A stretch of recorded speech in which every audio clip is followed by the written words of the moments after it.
Okay, good morning everyone. So today we are going to talk about one of the very important topic in surgery, that is systemic surgery, and that is surgical conditions of the pancreas.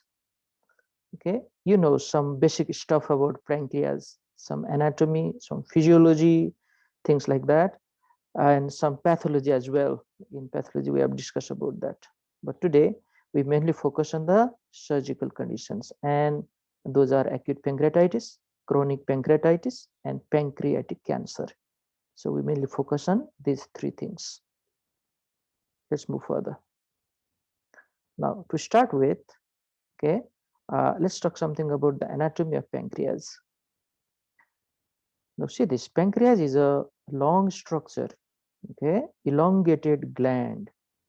uh, and where pancreas is situated in our body? Where it is? Yes,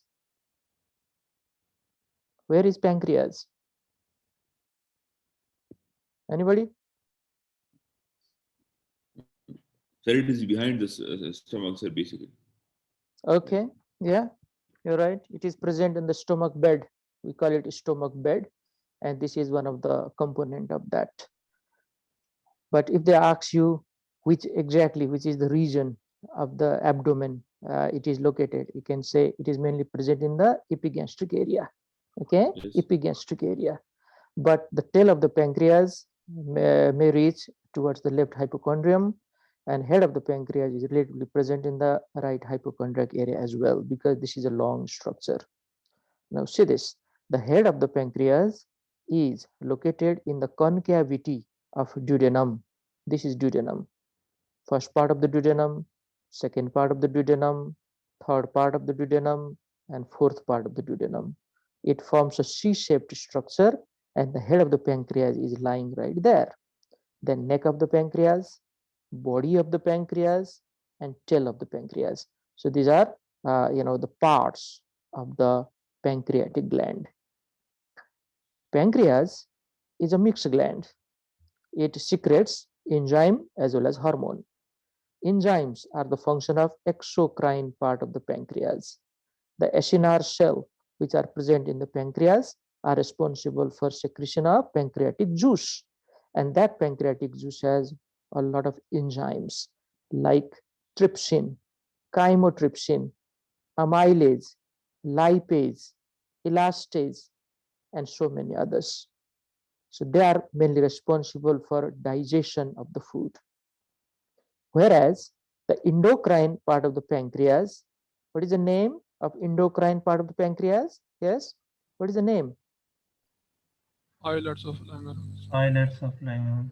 Pilot of X. Langerhans. Highlights of Langerhans, Excellent. It which is islet of Langerhans. Very good. Islet of Langerhans. So this islet of Langerhans is responsible for secretion of hormone.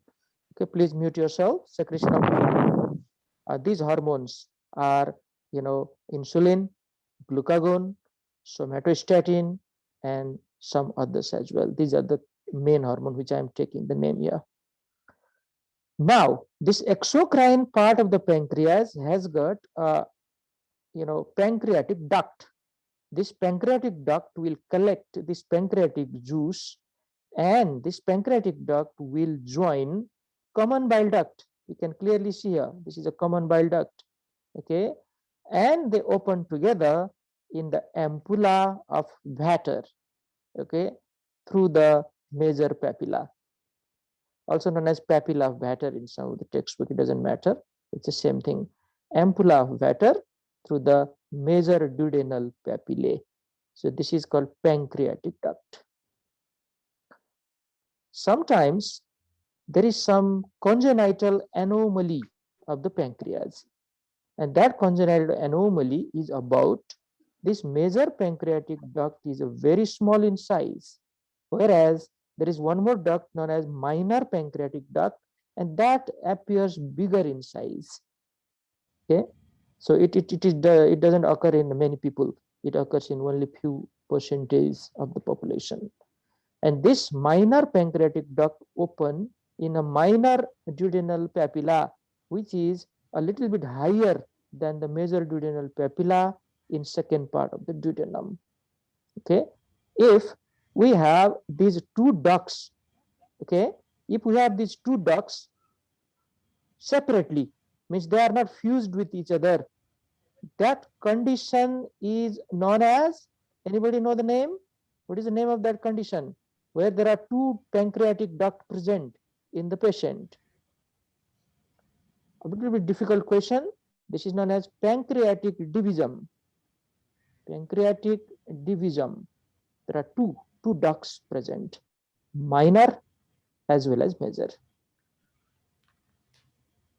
Now, this is not a good condition to have because there is a chance of pancreatitis, okay? Because this major duct is very stenotic during that time. One more congenital anomaly which occurs in the pancreas is annular pancreas. This is known as annular pancreas. Anybody know what is annular pancreas now? Yes? Anyone? Annular pancreas, okay? Let me explain this. Annular pancreas means the pancreas, the head of the pancreas is encircling the duodenal loop, like it is covering the duodenum from all around, so that it can cause duodenal obstruction, and it is also responsible for acute pancreatitis because of difficulty to drain the pancreatic juice. So what I mean, the head of the pancreas is encircling this loop of the duodenum. This is known as annular pancreas. So these are some of the important anatomy regarding the pancreas. Let's move on. Now, what about the blood supply? See here. What about the blood supply of the pancreas now? Now, pancreas, okay, has a dual blood supply. Now, what I mean dual, it is getting blood supply from foregut artery as well as midgut artery. So what is the artery for the foregut structure? Which artery? Yes? Celiac trunk. Excellent answer. Celiac trunk. Very good. Celiac trunk is the artery for foregut structure. And which is the artery for midgut structures? Midgut. Superior mesenteric artery. Mesenteric artery, sir. Excellent. Superior mesenteric artery. Now, focus on the picture here, okay? All of you, please focus here. They have not shown celiac trunk, but they have shown the branches of celiac trunk here. So see this? This gastroduodenal artery is the branch coming from celiac trunk. This splenic artery is also coming from celiac trunk. So these are the derivative from the foregut. Whereas it is clearly shown superior mesenteric artery here. Okay, so superior mesenteric artery. So it is getting blood supply from both sources. Gastroduodenal artery will give rise to superior pancreatic duodenal artery, whereas superior mesenteric artery will give rise to inferior pancreatic duodenal artery. Okay, it is not properly shown here. Okay, so this is probably the superior mesenteric artery. Probably they have labeled it a bit wrongly. Okay, here is the one. Never mind. So you already got the point. Superior mesenteric artery also supplies pancreatic head, and gastroduodenal artery also supplies pancreatic head. Whereas the body of the pancreas is directly getting blood supply from multiple branches from the splenic artery. This is splenic artery, which is giving many branches on the head and the tail as well. Now, regarding the venous drainage, is straightforward. It drains into the portal vein, and portal vein takes all the blood towards the liver. Let's move on. Now, with this, a little bit of background information regarding the anatomy of pancreas. Let's move straight away into our topic proper, that is acute pancreatitis. Now, many of the students believe this acute pancreatitis is a medical condition. Okay, it sounds like a medical condition, isn't it? There is inflammation of pancreas. But let me tell you, this is a surgical condition. And whenever a patient is having pancreatitis, this patient is admitted in the surgical ward, not in the medical ward. So the person or the doctor who is working in the accident and emergency department or ward has to make sure what is the diagnosis here and in which ward the patient is shifted. Now, the question is why? Because most of the causes are surgical. That is the reason. The definition of acute pancreatitis is straightforward. This is the acute inflammation of the pancreas due to parenchymal autodigestion by proteolytic enzyme. Now, pancreas, the exocrine part of the pancreas, has got multiple proteolytic enzyme. Okay, different types of enzymes are there. Proteolytic means, the enzyme which are digesting protein, but there are enzymes which digest carbohydrate also, fat also. Okay, so all of them would come into the picture here. So what is happening inside the pancreas? There are zymogens inside the acini of pancreas. There are zymogen. Zymogen means inactive form of the enzyme. They are inactive, means they do not get active there. Okay, they should flow to the duodenum and then only they become active. Now, can anybody tell me how they become active when they reach the duodenum? Anyone? Yes? My question is, how the enzyme becomes active when they reach duodenum? What is the mechanism there? This is a bit of a difficult question maybe, or I'm not sure whether this topic was covered before. So listen properly, okay? Today I'm going to talk about that so many times. Now, among all these enzymes, one of the most important proenzyme is called trypsinogen. Okay, let me write that here. Trypsinogen. Trypsinogen. It is, the inactive form. When we write, trypsinogen, it is inactive form. Now, this trypsinogen, along with so many other inactive enzymes, are flowing into the second part of the duodenum. In that second part of the duodenum, there is one, enzyme which is locally present there. That is called enterokinase. Enterokinase. It is present in the brush border of the villi that present there. Okay, or you can say intestinal mucosa. This enterokinase will convert this trypsinogen. Okay, it will convert this trypsinogen into which structure? Trypsin. Trypsin. Very good. Trypsin will form. Now, this trypsin is such a powerful enzyme that it will convert all other inactive enzymes into the active one. All other inactive enzymes are converted into the active one. Okay, see this. All inactive or proenzymes, we call them enzymes, okay, are converted into the active ones. Wait 1 minute.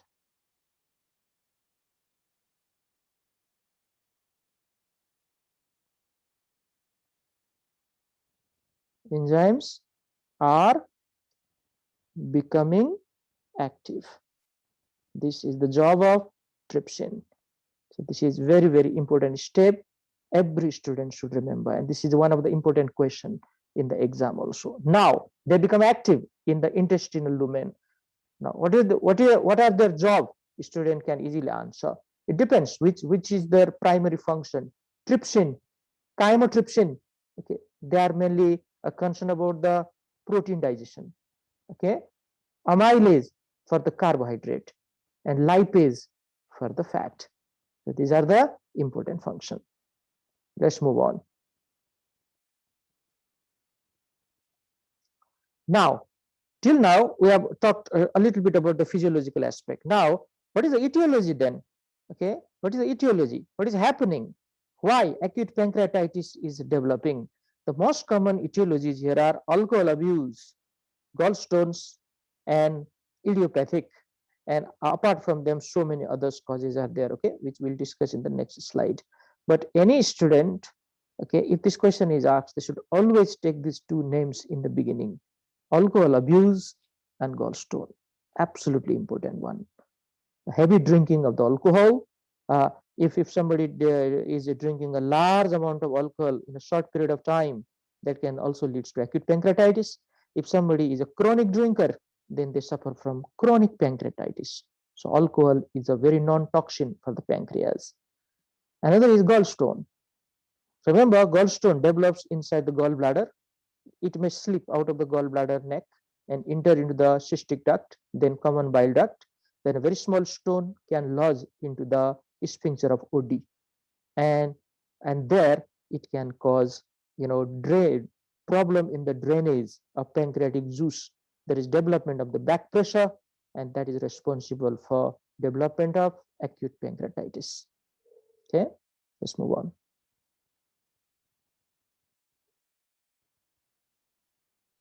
Now, what are the other causes of acute pancreatitis apart from them?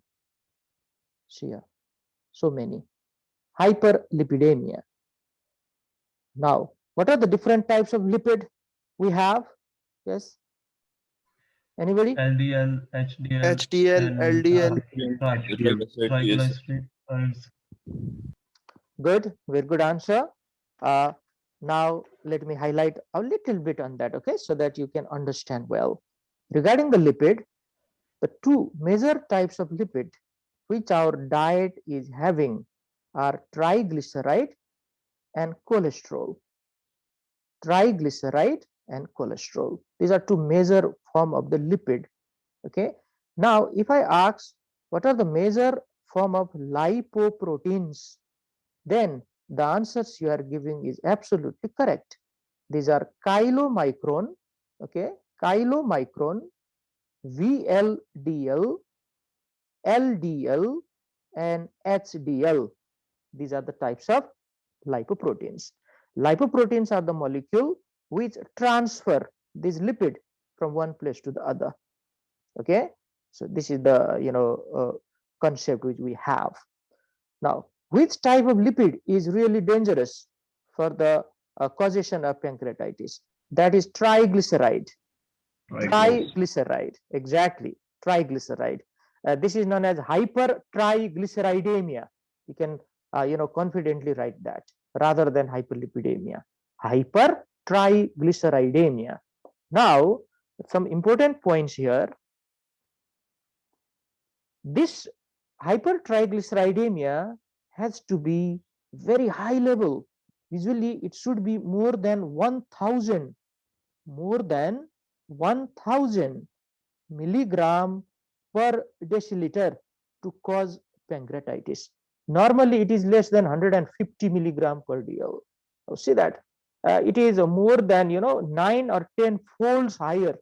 Okay, then only it can cause pancreatitis. Now, what is the mechanism? How it causes pancreatitis? The real mechanism is unknown.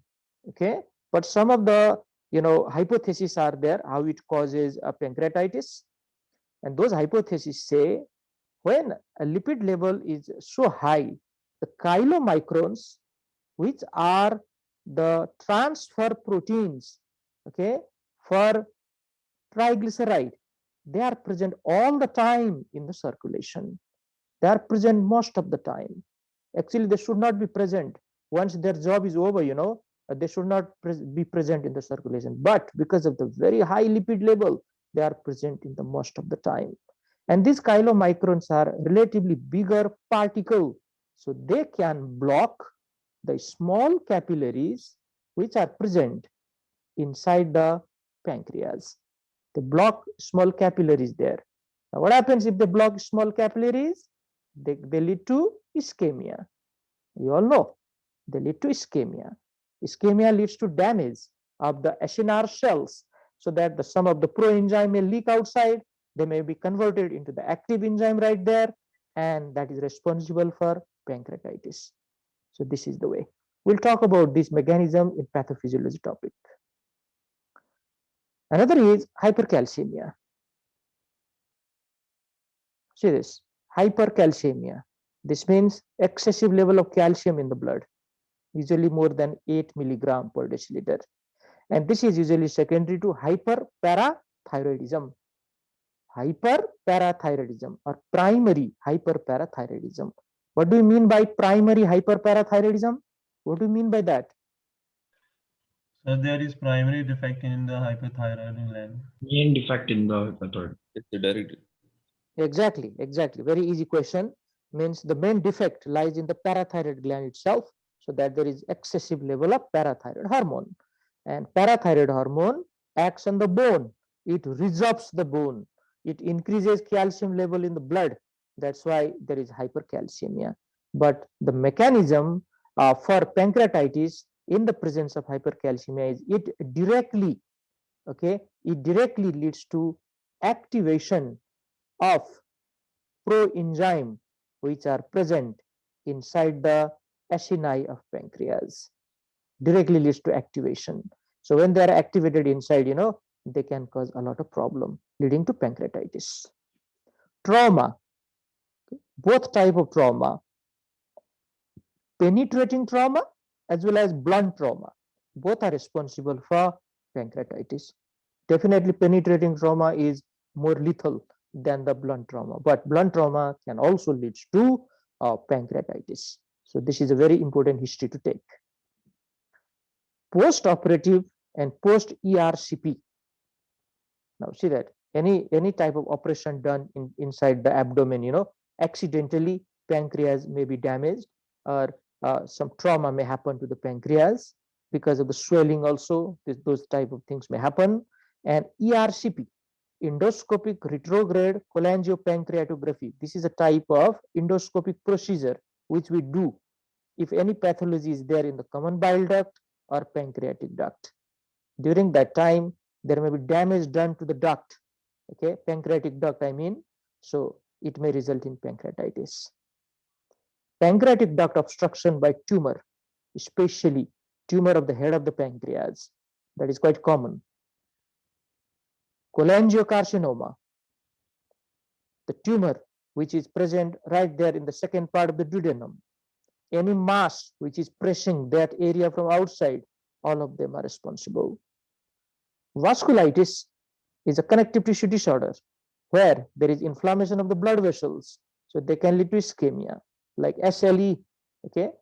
Scorpion and snake venom, both snake as well as scorpion venom, both can result in acute pancreatitis. Now, the mechanism involved here is there is certain substances in this venom which will, hyper stimulate the release of pancreatic enzyme, hyper stimulate the acinar cell for the release of pancreatic enzyme, and those enzymes may be activated inside the pancreas. Viral infection, certain viral infection like mumps, Coxsackie-B, cytomegalovirus, even measles, they may be responsible for the acute pancreatitis. Among them, mumps and Coxsackie-B are the important questions from the exam point of view. What is mumps? Yes. What is mumps? Anyone? Which organ is mainly affected in the mumps? Parotid gland. Very Yes, good. parotid glands, yes, sir. Very good. It's parotid gland. Excellent answer. It is also known as parotitis or acute parotitis. But sometimes there may be some complication. Means other organs are also involved. In male, it is testes. In female, it's ovary. So testes and ovary can also be damaged because of the inflammation. Apart from them, pancreas can be affected, and it can also lead to meningitis, which is known as aseptic meningitis. Certain drugs, if patient is consuming this drug, then they can lead to pancreatitis because of their side effect. Isoniazid, glucocorticoids, and cimetidine are the common example, but there are so many others as well. But remember, all of the people who are taking this drug will not suffer from acute pancreatitis. Let's move on. Now, there is one, mnemonic regarding the drugs which cause pancreatitis. See here, okay. These are, Medvips. This mnemonic is about Medvips. M stands for methyl dopa and metronidazole. E, estrogen. D is for diadenosine. V, valproate or sodium valproate. I for isoniazid. P for pentamidine. S for sulfonamide. And I'm 100% sure you at least know which these drugs are for. which conditions these drugs are for. Okay, so methyl dopa is which type of drug? Methyl dopa, quickly. Yes. Anti-Alzheimer, Parkinson's. Methyl anti-hypertension in the Anti-hypertensive, sir. Anti-hypertension. Exactly. Exactly. This is antihypertensive drug. Methyl dopa, centrally acting antihypertensive drug. Okay, and this is the drug of choice to decrease hypertension in pregnancy. Okay, just remember that point. That's what your teacher wants to hear. This is the drug of choice. Okay, of hypertension during pregnancy. Methyl dopa. Metronidazole, no need of asking any question. This is a type of antibiotic against the anaerobe. Estrogen, this is the hormone. Diadenosine, which drug is this? Diadenosine. It's used to treat sir, HIV and AIDS. Sir, it is a reverse transcriptase inhibitor, sir. It is a reverse transcriptase Very good. inhibitor which is used to treat HIV. And Sir, it reduces the level of antiretroviral. HIV in the blood, sir. Exactly. Antiretroviral drug. Just tell that much. Okay, we don't need many other information. Antiretroviral drug. So it is one of the drugs which is used in the treatment of HIV. Though there are so many other popular drugs than this, never mind. This is one of them. Valproate, quickly. Which drug is valproate? Used for epilepsy. Very good. Very good. Okay, anti-epileptic drug. Anti-epileptic drug. Isoniazid, anti-tubercular drug. Pentamidine, anti-kala azar. Antimicrobial, sir. Very good. You can say anti-kala azar drug. This is the drug which is used in the treatment of kala azar. Okay, a pentamidine, anti-leishmanial drug, quite commonly used. This is a reserve drug in the treatment of pneumocystis carinii pneumonia as well. And sulfonamide is a type of antibiotic. So see there, this is the way you revise your pharmacology quickly. Nobody is going to ask in detail, but as a medical student, at least this much information every one of you should know. Now let's move further. These are the causes of acute pancreatitis. Once again, this is a bit of revision so that you can remember these things from the class. So heavy alcohol use, gallstone, and other. Look at these two major factors.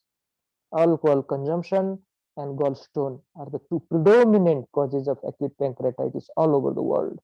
And the others we have just discussed so many, like hyperlipidemia, mainly hypertriglyceridemia, hypercalcemia, trauma, both penetrating as well as blunt trauma. Okay, some procedures inside the abdomen like ERCP, snake or scorpion bite. So there are so many others.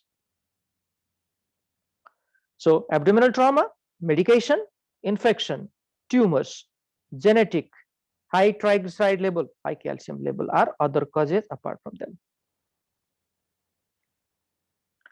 So alcohol and gallstones are the two major causes of acute pancreatitis. This has to be number one or number two when the students answer.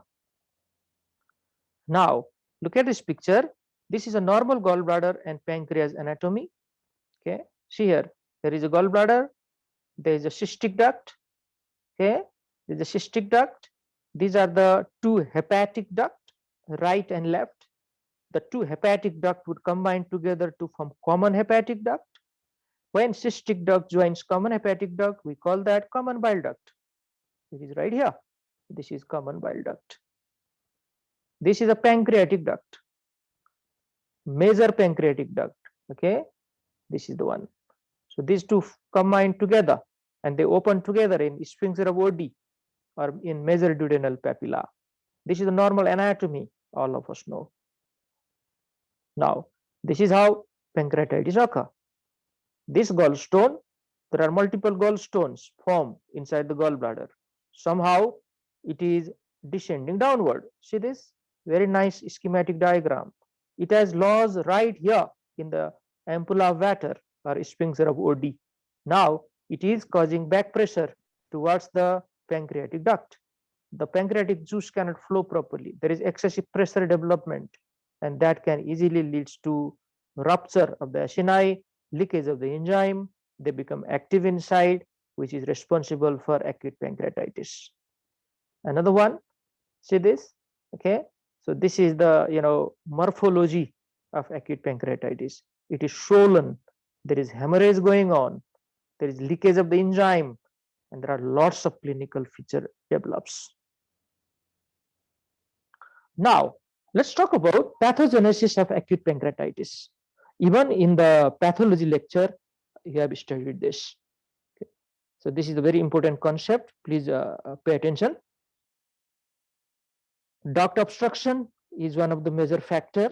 Okay, duct obstruction. Another is Eschenard cell injury, and third is defective intracellular transport. So let's talk about duct obstruction first. That can be caused by gallstone mainly, or even chronic alcoholism. The chronic alcoholism may cause concretion, okay, concretion like structure inside the duct.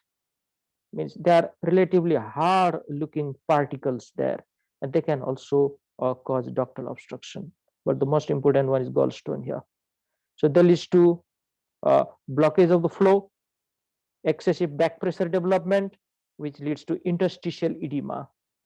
It can lead to impaired blood flow because of excessive pressure development, and this leads to ischemia. Ischemia causes Eschenard cell injury, which leads to leakage of the enzyme, and these enzymes will become active. When they become active inside the pancreas or the surrounding area, they can lead to a lot of damage, like they can cause interstitial inflammation and edema formation. These proteolytic enzymes will digest and destroy the protein right there. The fat digesting enzyme can digest the fat. We call that fat necrosis.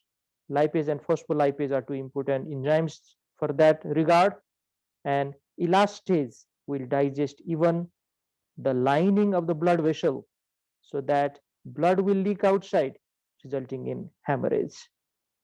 Okay, resulting in hemorrhage. One important other point I like to highlight here: this fat, when it is necrosed, calcium will go and deposit on the surface of this fat. Now this process is known as saponification. Saponification. Now what is happening? The calcium is utilized there, and this is the main reason for hypocalcemia in a case of acute pancreatitis. Calcium is consumed. It can result in hypocalcemia. We'll talk about that later also. Now let's come to the middle part, Eschenard cell injury. This is one of the way of pathogenesis of acute pancreatitis. It can be done by alcohol, which is an important toxin. It can directly damages the Eschenard cell. Drugs, all those names which we just took. Trauma, penetrating as well as blunt. Ischemia, this is the mechanism in so many causes, even in hypertriglyceridemia, because of large particles of chylomicrons. It can cause ischemia of the pancreas. And viruses, mumps virus and Coxsackie-B virus are the predominant one. Now what happens if they directly damage the Eschenard cell? There is release of intracellular proenzyme and lysosomal hydrolase. These lysosome are the part of any cell. These are called death bag of the cell, you know that. So when this proenzyme and this lysosomal hydrolase will come in contact with each other, there is activation of the enzyme inside the pancreas itself, and that is very, very pathogenic. It can never happen in the normal people. It should not happen, okay? But in this case, it is happening.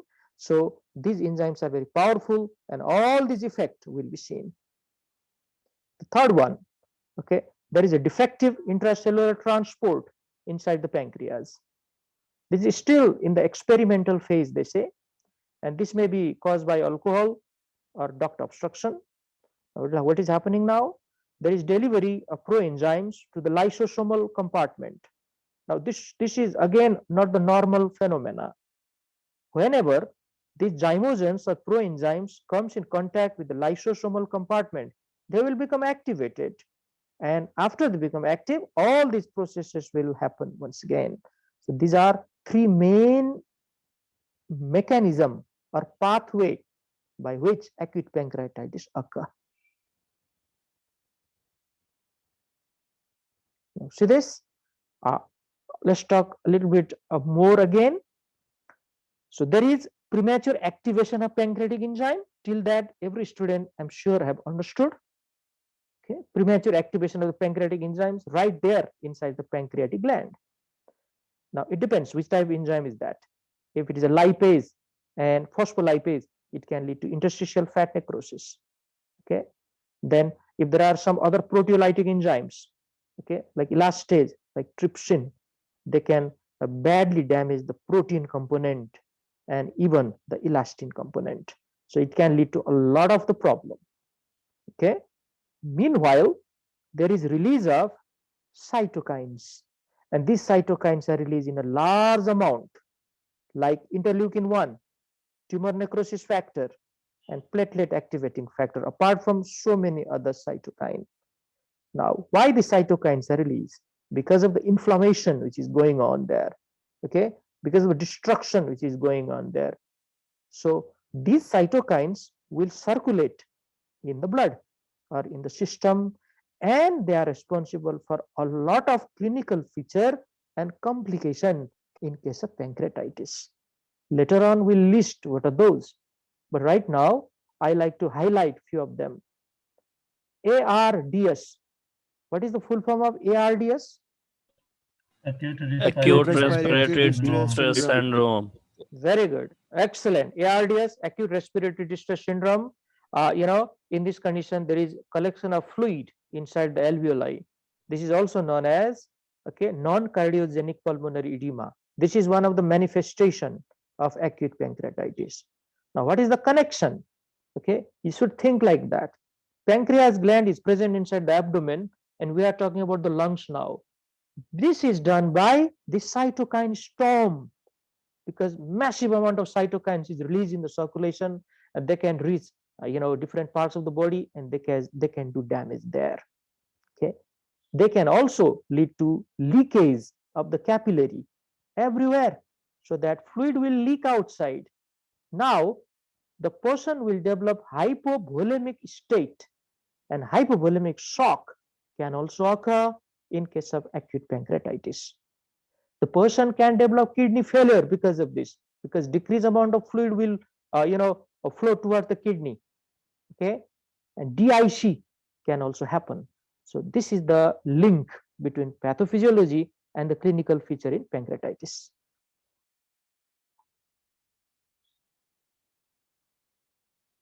Now we are talking about the pathophysiology of acute pancreatitis. So let's repeat once again, because this is a very important concept. When we eat food, because of the certain local gut hormone, okay, certain local gut hormones which are released in response to the food which is reaching there. These are mainly CCK, secretin, okay, certain other local gut hormones like VIP, acetylcholine, and things like that. But the important ones are CCK and secretin. You already have studied that in physiology. They are responsible for stimulation of the acinar cells of the pancreas to release pancreatic juice. Okay, there should be stimulation for the acinar cell so that pancreatic juice will be released. This pancreatic juice contains proenzyme, isn't it? That's what we are talking about, the normal physiology. Now, one of the important one is trypsinogen, along with other zymos or inactive form of the enzyme. When they reach the intestine or duodenum, second part of the duodenum, see this, there's the duodenum. This trypsinogen will be acted on by enterokinase, which is already present there, converting it into trypsin. Now this trypsin is such a powerful enzyme, it will convert all other proenzymes into the active enzymes. Okay, all other proenzyme into the active one. This is the normal thing which we are talking. But what happens in pancreatitis? Because of the multiple etiology, okay, and multiple pathogenesis, there is activation of this enzyme right inside the pancreas gland itself. And during that mechanism or process, a lot of injury will occur. That injury will lead to inflammation. That inflammation will lead to release of cytokines into the blood. Along with that, release of enzymes into the blood also. And these cytokines mainly are responsible for ARDS, okay, acute tubular necrosis. It's a type of renal failure, and even hypovolemic shock. Now, okay, what are the important, actions or important consequences of these different enzymes activation? Okay, let's quickly go through this. Again, the same mechanism is mentioned here. Trypsinogen will convert into trypsin, and this trypsin is leading to activation of all other enzymes. Okay, that's the meaning. So there is activation of prekallikrein, which leads to activation of kinin system. Okay, remember the coagulation cascade will be activated now. Activation of a Hegman factor, that is factor 12. Again, the coagulation or clotting factor will be stimulated, and there is a high chance of thrombus formation. This is a component of DIC. Activation of phospholipase.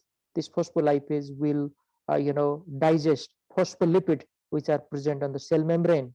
So because of this, there is activation of prostaglandins and bradykinins. Okay, these are also different types of chemical mediator. Lipase activation will lead to digestion of triglyceride. So glycerol and fatty acids will be released.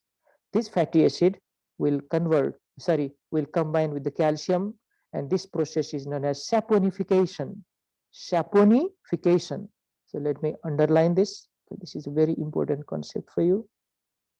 Saponified fat formation or saponification, and that can result in hypocalcemia, because calcium is consumed there, isn't it? It results in hypocalcemia. Now, another one is elastase activation. This elastase is an enzyme, is a proteolytic enzyme which digests the elastic fiber. So elastic fibers are everywhere. They are also present on the surface of the capillary. So there will be capillary leakage, capillary rupture, and even formation of pseudoaneurysm. As a result of this, there is leakage of the blood, which is responsible for hemorrhage and hypovolemic shock. Both fluid and bloods are leaked outside. Hemorrhage and hypovolemic shock. There is one condition known as hemorrhagic pancreatitis, and because of that, different clinical features will be there, like Cullen sign, Gray-Turner sign, and things like that. We'll talk about this. Activation of lysolecithinase, which is derived from bile, can result in membrane damage and necrosis, and release of inflammatory mediators into the circulation. These are cytokine, results in a lot of systemic complication like ARDS, like hypovolemic shock, and like ATN. Okay, let's move on.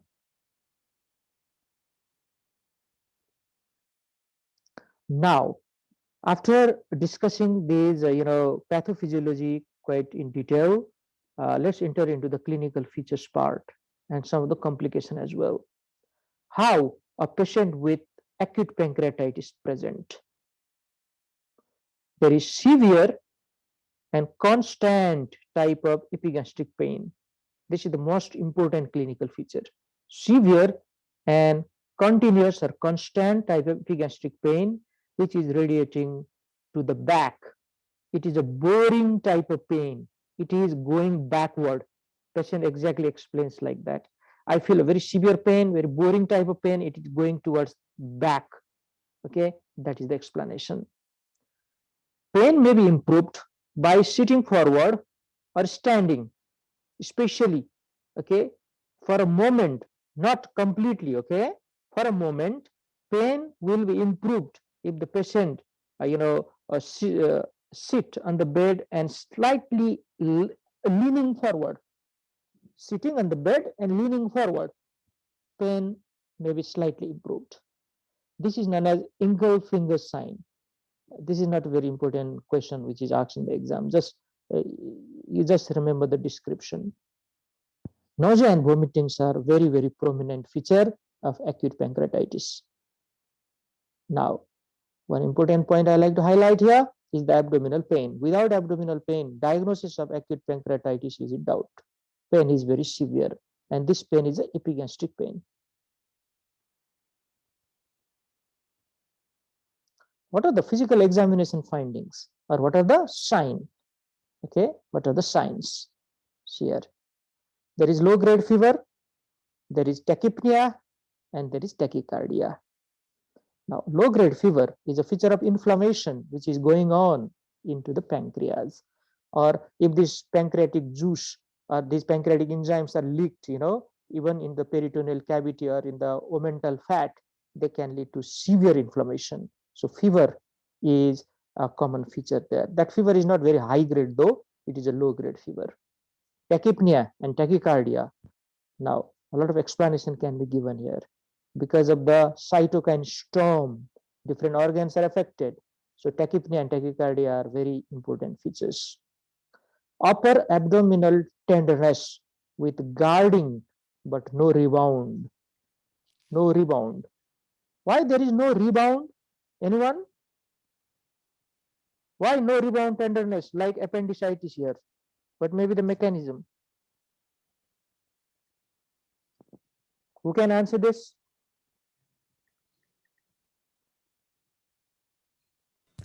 So gardening is involuntary response to the involuntary response of muscles. In case of appendicitis, appendix is moving, but pancreas is not moving here. I think so. Okay, good. I'll come to you. Okay, good. At least he has tried to answer. Anybody else? So because here no parietal peritoneum involved. Very nice. Okay, the point is coming now. Yes. Now, so remember, what type of organ? What type of organ is pancreas? It is retroperitoneal organ. So, if you say just that answer, no, we are convinced. Yes, you know the point here. This is a retroperitoneal organ. Okay, so it is not like we press on the parietal peritoneum and it will jump back when we remove our finger. Nothing like that. No mechanism like that exists. So there is no rebound tenderness, but there is severe pain. Because of the pain, the anterior abdominal muscles are contracted when we try to examine the patient. That feature is always there. Bowel sounds may be absent due to adynamic ileus. This is the type of paralytic ileus. Okay. This is paralytic ileus because of inflammation in the surrounding area. So when we listen for the bowel sound exactly at that site, it may not be present.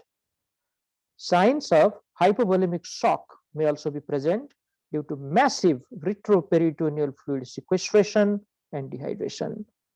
Now, I have already explained the mechanism for this. Because of capillary leakage, there is release of the fluid from the capillary, resulting in hypovolemic shock. Very important, feature of severe pancreatitis. Cullen sign, okay, Gray-Turner sign, and Fox sign. These are the very common question in MCQ exam related to surgery. Now, what are these? These are features of hemorrhagic pancreatitis. If pancreas is resulting in hemorrhage there in the peritoneal cavity, okay, then these are the features which are seen. Cullen sign means bluish discoloration of periumbilical region. Now, see this. There is a U. Okay, this U correlates with U of umbilicus. This is how we remember. So Cullen sign is a bluish discoloration of periumbilical region. Gray-Turner sign is a bluish discoloration of flank area. Flank. You all know what is flank area, okay, on the side. And Fox sign is a bluish discoloration of inguinal ligament area, means upper part of the thigh, okay, upper part of the thigh. They are indicative of severe and hemorrhagic pancreatitis. Now, let's see some of the picture. Now, see here, please. This is Cullen sign. See here, there is a umbilicus and there is a periumbilical hemorrhage. bruise-like, appearance. It's a severe, a large area is affected here. This is Gray Turner sign on the flank. Again, very large area is affected. See this flank area. Okay, this person is having abdominal pain. Abdominal pain. Gray Turner sign on the side. Cullen sign, periumbilical area, and Fox sign. See this? This is thigh region, upper part of the thigh. Okay, upper and medial part of the thigh near the inguinal ligament. So Fox sign. These are some of the very catchy question from the examination point of view. Now, after doing this, clinical feature, how to diagnose the case? How we make a diagnosis of acute pancreatitis? Now, diagnosis always, includes clinical feature. Okay, so many times I have told this to my students. They only focus on the lab investigation. That is a very wrong approach. A diagnosis always means history taking, that is symptom, physical examination, that is sign. Some of the important points we must include from there, and then it's supported by investigation. Now we have done that. So let's directly talk about what are the lab investigation study we do. We go for evaluation of pancreatic enzymes. So lipase and amylase are the two important one we do here. So elevated lipase and elevated amylase level occur in pancreatitis. Now let's talk a little bit about them. Lipase is only found in gastric and intestinal mucosa as well as liver, in addition to the pancreas. So elevated lipase is more specific for pancreatitis than elevated amylase. So lipase is always more specific, or if it is 3 times more than the normal level, it strongly suggests this is a case of acute pancreatitis. 3 times, both amylase and lipase. If they are not higher than 3 times, then this may not be the case of acute pancreatitis, but pancreatitis is still the most common diagnosis. Maybe chronic pancreatitis, maybe subacute type, because some type of damage has been done to the pancreas. But for the acute pancreatitis diagnosis, we need more than 3 times the upper limit of normal, both amylase and lipase. And among them, lipase is more specific than amylase, because amylase is present in so many other tissues, like in salivary gland, in small bowel or small intestine, ovary, even in testes, and even in skeletal muscle. So it is not a specific marker for pancreatitis. However, we routinely do both of these. Okay. Now there is one criteria which is known as Ranson's criteria. This Ranson's criteria is mainly done for prognostic part and for the management part. Okay, we'll do it a bit later.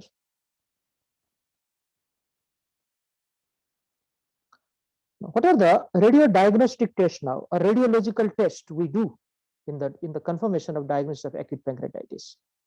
So first is abdominal imaging, okay, in the form of abdominal X-ray, ultrasound, and CT scan.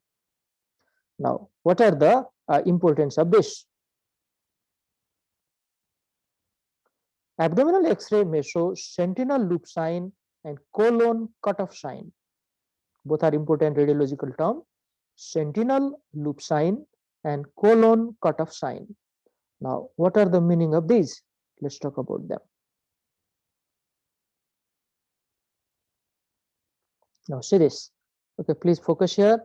Let's talk about the sentinel loop sign. So we'll take plain X-ray abdomen in the erect view. It is always AP view in case of abdomen.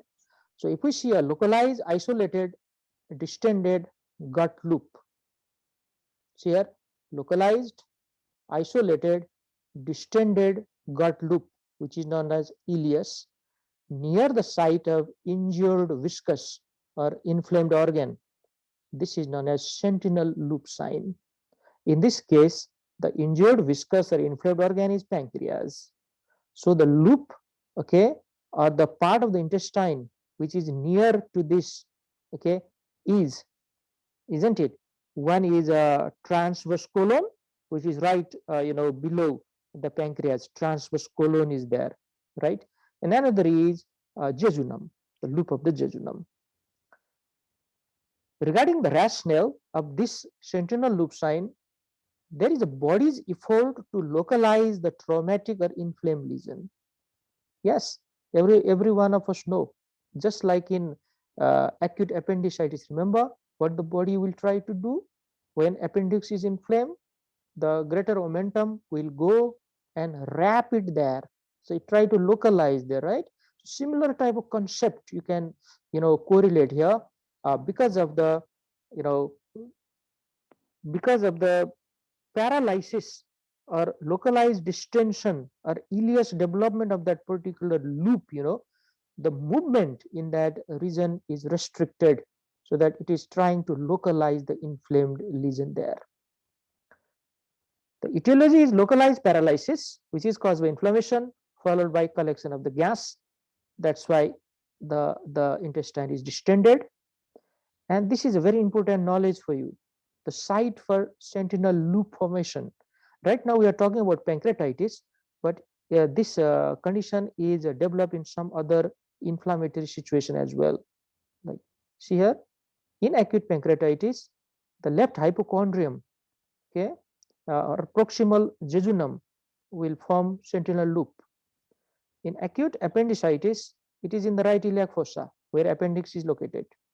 In acute cholecystitis, it is in the right hypochondrium, and in diverticulitis, which is very commonly seen in left iliac fossa, it is seen in left iliac fossa.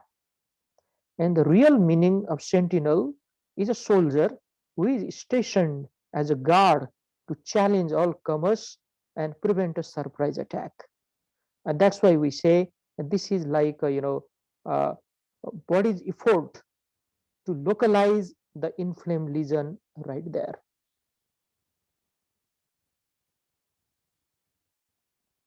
Okay, now let's see.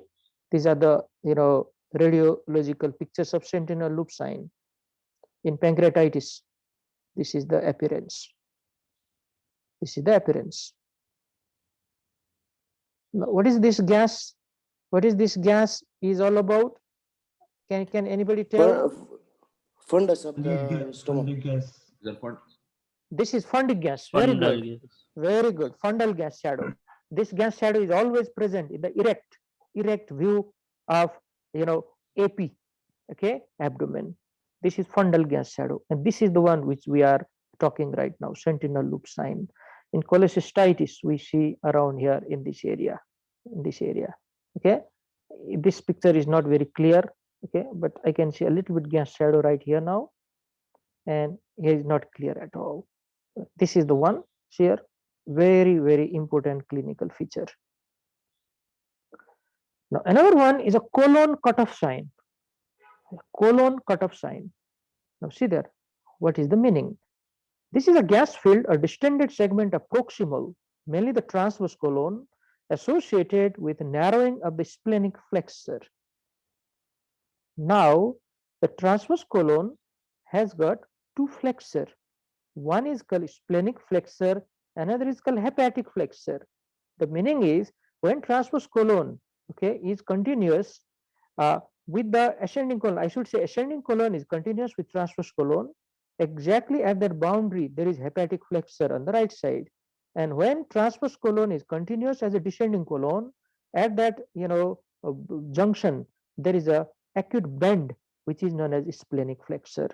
So what is happening in case of pancreatitis is there is dilation of the transverse colon near to the splenic flexor, which leads to narrowing of the splenic flexor. Okay, so this is called colon cutoff sign. And after it is narrowed, the descending colon is get collapsed because not much thing is passing distally. The rationale is same. The rationale is extension of the inflammatory process from the pancreas into the phrenicocholic ligament via the transverse mesocolon is responsible for this. Okay, so there is a, you can say, extension of the inflammation in the transverse mesocolon first and then to the transverse colon, which results in functional spasm of that area. Functional spasm of that area. It lasts for a few days, and after the inflammation is settled, everything will come back to the normal.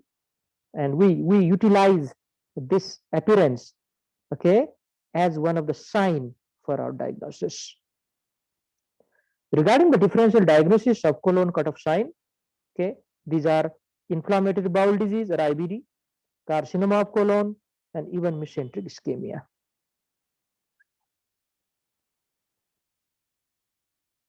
Now, see this? This is called colon cutoff sign. Look here. This is the transverse colon, which we can clearly see. Transverse colon is present exactly like this. It is distended. It is distended with a gas formation. And why it is distended? Let me explain. This is called splenic flexure. This is acute bend. You can see descending colon is right here. Okay, going downwards. I cannot see it properly because it is narrowed here. It is narrow because the acute inflammation. So the part which is proximal to that is distended.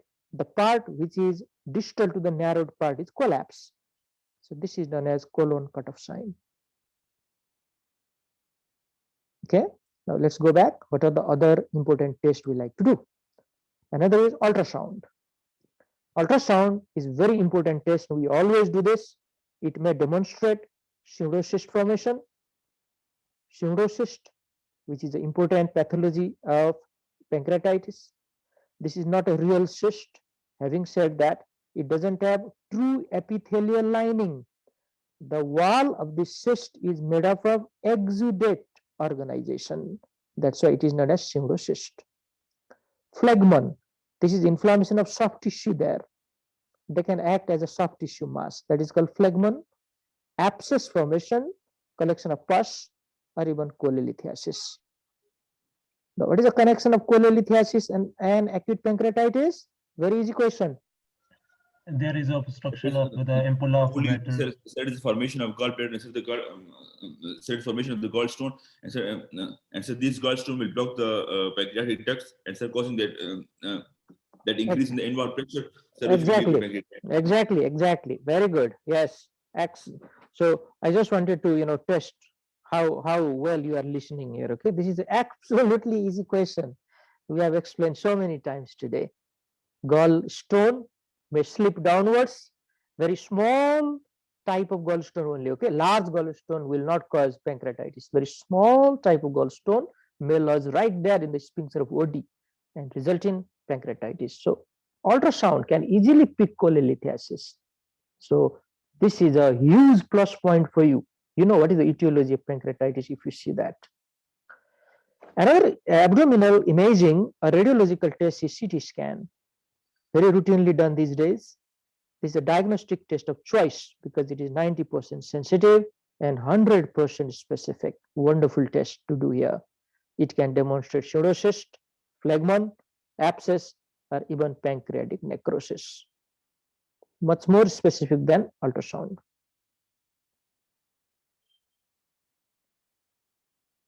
Okay, so let's move on. We have already done these things. So this is a CT, abdominal CT, which demonstrate the stranding in the peripancreatic region consistent with acute pancreatitis. So this is the area. This is the pancreatic area. See this?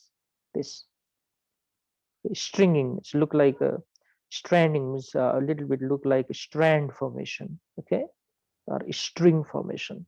This one. Okay, so these are acute pancreatitis CT scan. These are the site for the pancreas. Now, what are the differential diagnosis of acute pancreatitis? We have already covered the topic of acute abdomen. So this question is very easy for you. Okay, remember acute abdomen causes and also remember some of the medical causes of acute or pain abdomen, I should say. Medical causes of pain abdomen. So combine both of them and your answer is right there. Acute cholecystitis, a very common cause of acute abdomen. gastritis or peptic ulcer disease, okay, common causes of pain in the epigastric area, perforation of the esophagus, myocardial infarction, especially inferior wall MI, which is a common cause of epigastric pain once again, and it is highly confusing. We probably do not think about MI in the beginning whenever a patient presents with abdominal pain. But let me repeat once again, if the patient is older than 35 years, some of the risk factors are there. Always think about MI as one of the differential diagnosis of abdominal pain, and better to go for ECG. ECG has to be done. Ruptured abdominal aortic aneurysm, not very common condition, but who knows, that patient may be having that. Acute mesenteric ischemia, and even lower lobe pneumonia, another medical condition which can present as a pain abdomen, and we usually do not think about it, and it's a very embarrassing situation if my colleague will diagnose that later and I fail to detect it, because I never paid attention to the vital sign. In pneumonia, the respiratory rate is very high, isn't it? Very high. Patient is having high grade fever.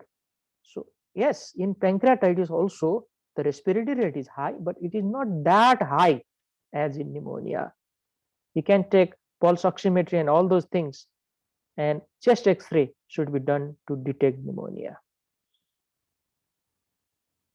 Now, a bit of information about the high amylase level. Why this amylase?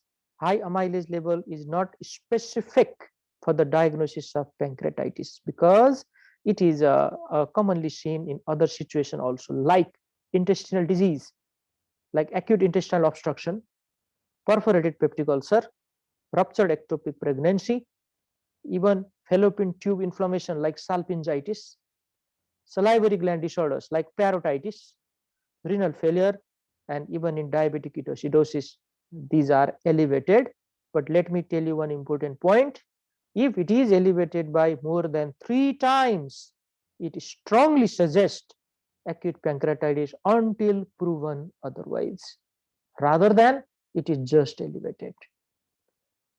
In comparison, lipase is much more specific than amylase, okay, because lipase is predominantly released by pancreas. And we already talked about sentinel loop. Now we have come towards the last part of this very important topic called acute pancreatitis. What is the treatment? Now, whenever your teacher asks you about the treatment of this serious condition, you can divide the treatment into different headings. Okay, always divide the treatment into different headings. Some resuscitation, like that. If patient is having, shock, I will manage like this. If patient is having infection, I can manage like that, isn't it? If patient is having gallstone as a cause of pancreatitis, I'll manage like this. This is a good way of answering, okay, or one way, but that is not the only way. Okay, so there are different ways. If you follow different textbook, different types of answers are given. Now see here, aggressive hydration with electrolyte monitoring to maintain the adequate intravascular volume. Now, why aggressive hydration is important here? Why? Sir, because Because of hemorrhage, there is a loss of fluid due to hypovolemia. That hypovolemia, sir, most probably. Exactly. All of you are absolutely correct. Very good answer. Hypovolemia is very common in this situation, and there are 2 reasons for hypovolemia. One, because of capillary leakage, fluid is leaked outside. This is called third space loss. And another one is hemorrhage itself. Hemorrhage itself. So absolutely. So what happened? I have to aggressively rehydrate the case. I have to give a lactated ringer or normal saline, and at the same time I manage the electrolyte imbalance as well. Nasogastric tube, NG tube, for severe disease with vomiting. NG tubes are important here because there is ileus going on. Remember that sentinel loop sign. This is a part of the ileus. That related piece of the bowel is not contracting. There is no peristaltic movement for the time being, or there is no movement inside the GI tract. So all the thing is accumulating probably in the stomach. It is not going distally. So NG tube aspiration is very, very important one. Antibiotics, okay, please mute yourself. Antibiotics are also the important part here, important part of the management. If infection is identified, then antibiotics are given. But now this is a challenge, how to identify the infection, because this is seriously inflamed condition, and during inflammation also total leukocyte count is high. The neutrophil may be increased even during inflammation. So different other clinical features has to be correlated to rule out infection here. Nil per oral, NPO, is nil per oral. Nothing is given from the mouth. Okay, and you know the reason. Pancreas is inflamed. Okay, sentinel loop formation, different problems in the GI tract. So we should not give anything from the mouth. Another important reason you can give here is, I want to give rest to the pancreas. If we eat something, there is stimulation to the pancreas for the release of pancreatic juice. Now this is very detrimental during this case. Why? Because pancreas is already damaged. If more juice is released, then they can convert to the active enzymes inside the pancreas itself, and they will do further damage. So strictly nil per oral is advised. But then how to give nutritional support to the patient if we do not give anything from the oral cavity? We go for parenteral nutrition. Okay, parenteral nutrition or post pyloric feeding. Post pyloric feeding means one small tube is inserted. Okay, a small tube is inserted, distal to the stomach, and then you give some type of liquid feeding from there. But this is a very complicated situation. For the few days, if possible, you go for total parenteral nutrition. Anybody know what is TPN, or total parenteral nutrition? What we give in this condition? What we give to the patient? Yes. Okay, difficult question. Just listen. I will tell a few lines about this. We give the smallest molecule from the carbohydrate series, the smallest molecule from the protein series, and the smallest molecule from the fat series, along with some micronutrient. Now you can answer, what is the smallest particle from the carbohydrate series? Glucose. Glucose. Very good. Glucose. From the protein, what is the smallest? Amino acid. Amino acid. Amino acid. Excellent. And from the fat? Fatty acid. Okay, fatty acid. So these are the things which is given in the parenteral nutrition: glucose, amino acid, and fatty acid. Along with them, vitamins and different minerals and electrolytes are also given. But we cannot give this for a long time. There are a lot of complications associated with this. Another part of the treatment is avoid the use of morphine due to possible spasm of the sphincter of OD by morphine. Use meperidine instead for pain management. Meperidine is another term for pethidine. Okay, pethidine or meperidine is used in the situation in the place of morphine. Now think about it. If a sphincter of OD is developing spasm, then that pancreatic juice cannot even flow towards the duodenum. There is excessive development of the back pressure, and that will further aggravate the situation in this case. So use pethidine because it's a very severe painful condition. Pethidine is important here. Now surgery is indicated for this reason. So these are the indication for surgery. Infected necrosis of pancreas. There is a secondary infection going on after the pancreas is necrosed, and correction of associated biliary tract disease like gallstone pancreatitis. We should remove that stone which is causing the blockage there. Okay. Or you can go for ERCP. With the help of ERCP, you can relieve the biliary obstruction. So these are some of the important indication for surgery. Now, just pay attention here. This ERCP itself can lead to pancreatitis, but if the experienced surgeon does it, then the chance of pancreatitis because of the damage is very less. Okay, I'm not saying you don't go for that by fearing it will further aggravate the situation, but we need the experienced surgeon to do this type of procedure. Unexperienced person will do further damage and can aggravate the situation.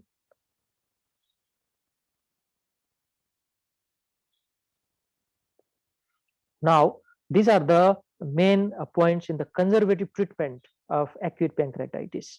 Okay, after the break, also I'll repeat it, but these are shown in a very easy to remember way. Here, PANCREAS,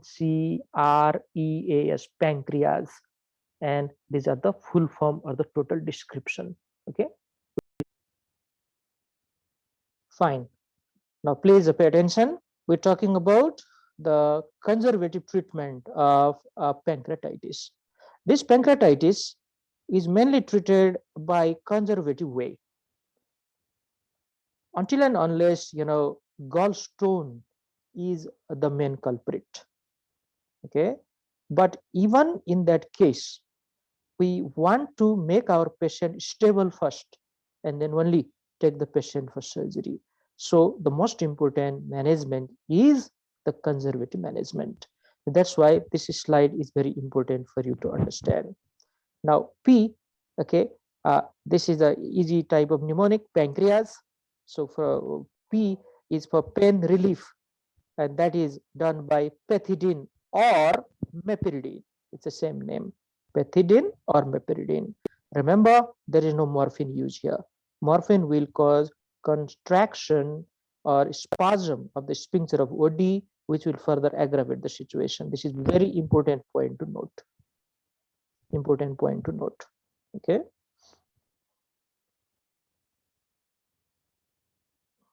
See here now. Protease inhibitors can be given like aprotinine. This aprotinine is trypsin inhibitor, okay, or also acts like an antifibrinolytic drug.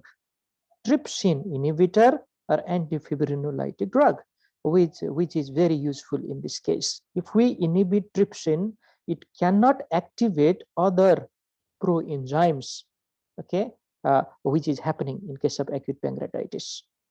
Anti-snake venom is given only in case of snake bite, not in other case. And this is epsilon amino caproic acid. Okay, epsilon amino caproic acid, and you all know this is anti. How does it act? Anybody remember from the probably you have studied this in pharmacology? Yes.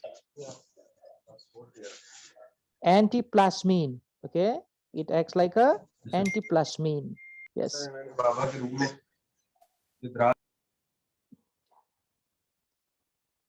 Please mute yourself when you are talking to other people, okay? Because it is causing a lot of disturbance to all of us. So this is plasmine, and remember, in this case, DIC is also very commonly happening. So that is one of the good drug to use here, and definitely plasma or fresh frozen plasma, especially if the DIC is happening. So these are all for the P. For A, antibiotics, and look at the name, ceftazidime, cefoperazone, and cefotaxime. All of these are example of third generation cephalosporin. If these do not work, we can go for imipenem or meropenem as well, which are very powerful sort of gram-negative antibiotics. Anticholinergic to reduce the sphincter pressure. So anticholinergic like atropine Okay, atropine is example of anticholinergic drug. N stands for nasogastric aspiration or nasal oxygen. This is NG tube aspiration. Oxygen, because this person is very sick. This person is having ARDS, so oxygen supplementation is the must. And nutritional support is also given, which is done through total parenteral nutrition. C stands for calcium supplementation. See this, calcium gluconate, because this is a case of hypocalcemia. Now, what is the mechanism? The fat which is necrosed, okay, because of excessive lipase release, that fat will combine with free calcium and calcium level will go down, resulting in hypocalcemia, and that hypocalcemia can lead to acute problem in the patient like tetany. So calcium gluconate may be one of the treatment for that. Calcitonin, okay, calcitonin. What is calcitonin? Calcitonin is a hormone which promote the secretion of milk. Sir, it is produced by the parafollicular cell of the thyroid gland. Sir, it helps to regulate the level of calcium and phosphate in the blood. Exactly. Especially this calcitonin is given not in all cases, especially it is given in hyperparathyroidism. Hyperparathyroidism, because hypercalcemia, because of hyperparathyroidism, may be one of the cause of pancreatitis, and calcitonin will regulate the amount of calcium in the blood. And this CBP line to measure, okay, what is the plasma volume, what is the right atrial pressure. R stands for rehydration. This is a very easy way, very easy. Rehydration by IV fluid, okay, maybe ringer lactate. If you are not satisfied, go to plasma or blood. Ranitidine, routinely given in the sick patient, ranitidine, because excessive hydrochloric acid is synthesized as a result of a stressful situation. The ranitidine is given to suppress that. Ventilator support is absolutely necessary in case of ARDS. Okay, without ventilatory support, patient is going to die, and resuscitation is needed when required. Okay, if cardiopulmonary failure occurs, then resuscitation is needed. E stands for intubation, endotracheal intubation, necessary in case of ventilation and electrolyte management. A is antacid, again to manage the excessive HCl secretion, and S stands for Swan-Ganz catheter. Okay, the Swan-Ganz catheter is to measure what is the pressure inside the pulmonary circulation. Okay, so indirectly it is telling us about the CBP. And total parenteral nutrition, okay, different types of catheter is used here. And somatostatin and its analog like octreotide can be used in this situation, because somatostatin inhibit the release of pancreatic juice. It is inhibitory type of hormone, and it is necessary in this case because excessive juice is secreted inside the gland itself, and that is the main problem here. So if somatostatin is blocking the secretion, it is doing good job in this case. Let's move on.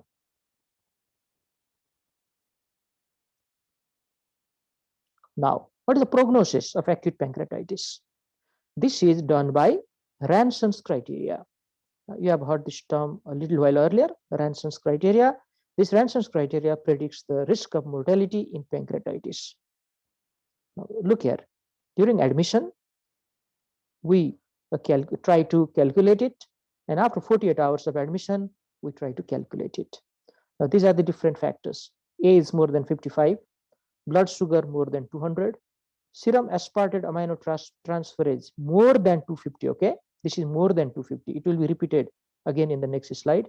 Lactate dehydrogenase more than 350, and white blood cell count more than 16,000. If these are present, the patient is having poor prognosis right at the time of admission. After 48 hours, base deficit more than 4. Now, the meaning of base deficit is how much sodium bicarbonate is less than the admission. So probably we need to do, arterial blood gas at the time of admission, and after 48 hours, if the difference is already more than 4, then this is called base deficit by more than 4. Increase in blood urea nitrogen by more than 5, fluid deficit more than 6 liters, calcium level less than 8 milligram per dl, drop in hematocrit by more than 10%, and PO2 falling less than 60 after 48 hours of admission. All of these will show poor prognosis in the patient.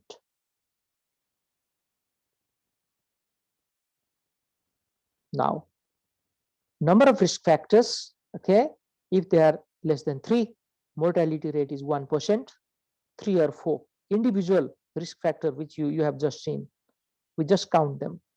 So there are 3 or 4, mortality rate is 16%, 5 or 6, 40%, and if they are more than 6, 70 to 100% mortality. Now see that, okay, 1, 2, 3, 4, 5, 6. If all of these are present after 48 hours, the mortality rate is extremely high. So that is the importance of knowing Ransor's criteria. Now, another slide is telling us about the Ranson's criteria again.